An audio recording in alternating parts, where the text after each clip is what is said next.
जय श्री गणेश।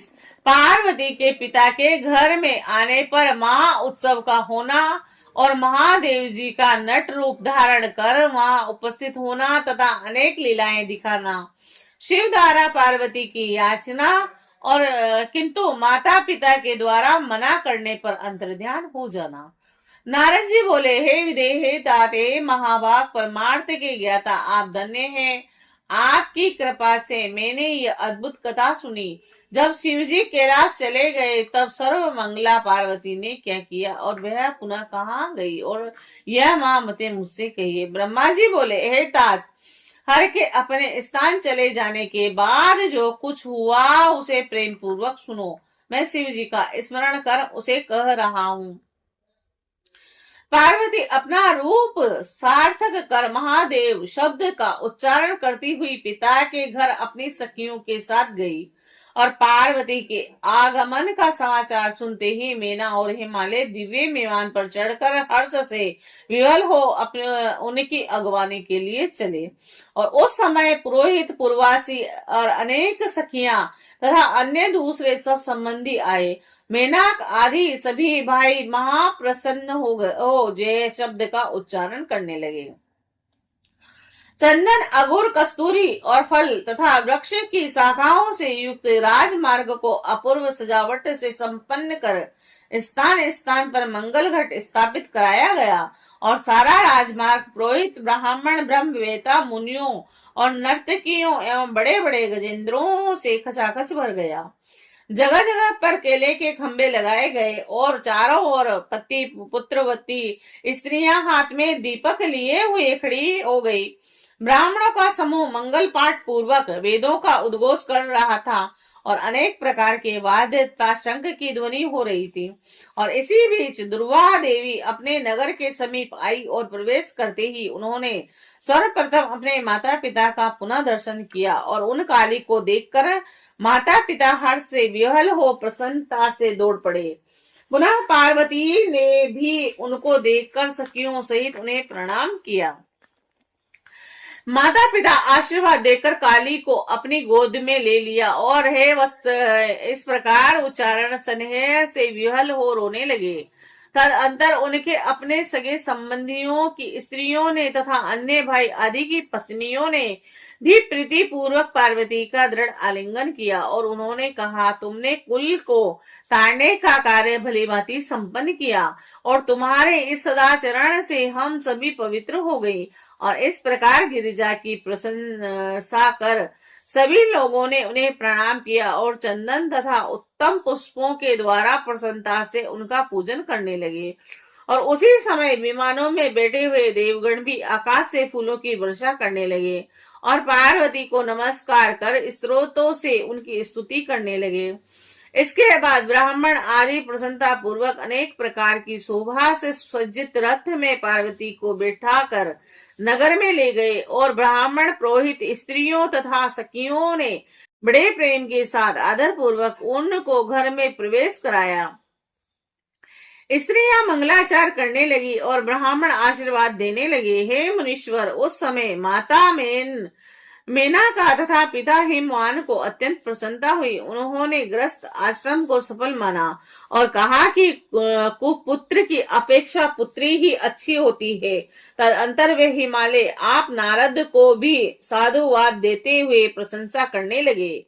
पर्वतराज हिमालय ने ब्राह्मणों एवं बंदी जनों को बहुत सा धन दिया और ब्राह्मणों द्वारा मंगल पाठ करवाया और बहुत बड़ा उत्सव किया।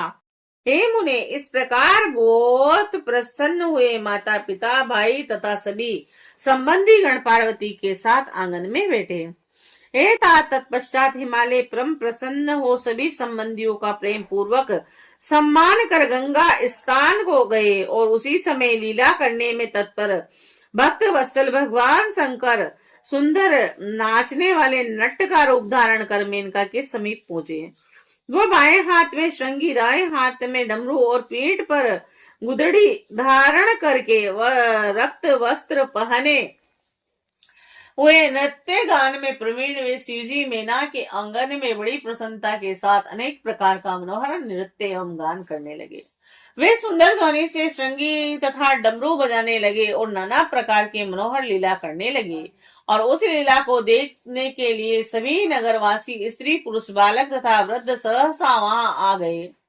और हे मुने, उस मनोहर नृत्य को देखकर एवं गीत को सुनकर सभी लोग तथा मेना भी अत्यंत मोहित हो गई। और त्रिशूल आदि चिन्ह से युक्त एवं अत्यंत मनोहर रूप धारण करने वाले उस नट को देखकर पार्वती भी उन्हें हृदय से शंकर जानकर मूर्छित हो गई। और विभूति से विभूषित होने के कारण अत्यंत मनोहर अस्थि माला से समन्वित त्रिलोचन देदीप्यमान मुख मंडल वाले नाग का यज्ञोपवीत धारण किए हुए गौर वर्ण दीन बंधु दया सागर सर्वथा मनोहर और वर को मांगो, इस प्रकार कहते हुए उन हृदयस्थ महेश्वर को देखकर पार्वती ने उन्हें प्रणाम किया और मन में वर मांगा कि आप हमारे पति हो। इस प्रकार हृदय से पार्वती को प्रीति पूर्वक वर देकर शिव जी अंतर्ध्यान होकर विवक्षु का रूप धारण कर नृत्य करने लगे। और तब उस नृत्य से प्रसन्न होकर मेना सोने के पात्र में बहुत सारे रतन रख कर बड़े प्रेम से उस भिक्षु को देने के लिए गई, किंतु भिक्षु ने उन्हें स्वीकार नहीं किया और भिक्षा में शिवा को मांगा तथा पुनः नृत्य गान करने लगी। मीना भिक्षुक के वचन को सुनकर विस्मित हो क्रोध से भर गई और वे भिक्षु की भर्त्सना करने लगी और उन्होंने उन्हें बाहर निकालने की इच्छा की। और इसी समय हिमालय भी गंगा जी से आ गए और उन्होंने नर की आकृति वाले भिक्षुक को आंगन में स्थित देखा। और मीना द्वारा सभी बातों को जानकर हिमालय को बड़ा क्रोध आया और उन्होंने भिक्षुक को घर से बाहर निकालने के लिए अपने सेवकों को आज्ञा दी, किंतु हे मुनि सप्तम प्रलय अग्नि के समान जलते हुए तेज से अत्यंत दुस्सह उस भिक्षुक को बाहर निकालने के लिए कोई भी समर्थ नहीं हुआ।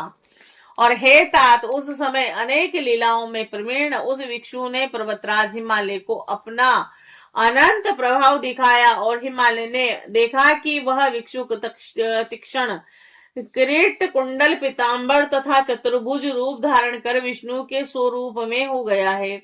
और विष्णु पूजा के लिए उन्होंने जो जो पुष्प आदि अर्पण किए हैं वह सभी पूजोपहार की सामग्री विष्णु रूपधारी इन भिक्षुक के सिर एवं गले में पड़ी हुई उन्होंने देखी। तत्पश्चात गिरिराज ने देखा कि उस भिक्षुक ने रक्त वर्ण होकर वेदों से सुक्तों उच्चारण करते हुए चतुर्भुज जग दृष्टता ब्रह्मा का रूप धारण कर लिया। और पुनः गिरीश्वर ने एक ही क्षण बाद देखा कि वह जग चक्षु सूर्य के रूप में परिवर्तित हो गए। और इस प्रकार उन्होंने क्षण क्षण में रूप बदलकर कौतुक करते हुए उस भिक्षुक को देखा है। तत्पश्चात हिमालय ने देखा कि वह भिक्षुक अद्भुत रूप धारण किए हुए रुद्र हो गया, जो पार्वती सहित परम मनोहर अपने तेज से प्रकाशित हो रहा है। तदंतर उन्होंने निराकार निरंजन निरुपाधि निरीह अपरम अद्भुत तेज स्वरूप में परिवर्तित होते हुए उस भिक्षुक को देखा। और इस प्रकार जब हिमालय ने उन भिक्षुक के अनेक विस्मय कारक रूप देखे तब वे आनंद युक्त होकर आश्चर्य में पड़ गए। और उसके बाद पुनः भिक्षुक रूपधारी उन सृष्टिकर्ता शिव जी ने हिमालय से दुर्गा की याचना की और कुछ नहीं मांगा, किंतु शिव माया से मोहित होने के कारण हिमालय ने उसे स्वीकार नहीं किया। भिक्षुक ने भी और कुछ ग्रहण नहीं किया और वही अंतर्ध्यान हो गया। तब मेना और शैल राज को ज्ञान हुआ कि प्रभु शंकर जी हम दोनों को वंचित कर अपने स्थान को चले गए। इस बात का विचार करके उन दोनों को दिव्य सर्वानंद प्रियदायिनी तथा ब्रह्म मोक्ष देने वाली प्राभक्ति शिव जी में उत्पन्न हो गई। श्री शिवाय नमस्तुभ्यम्।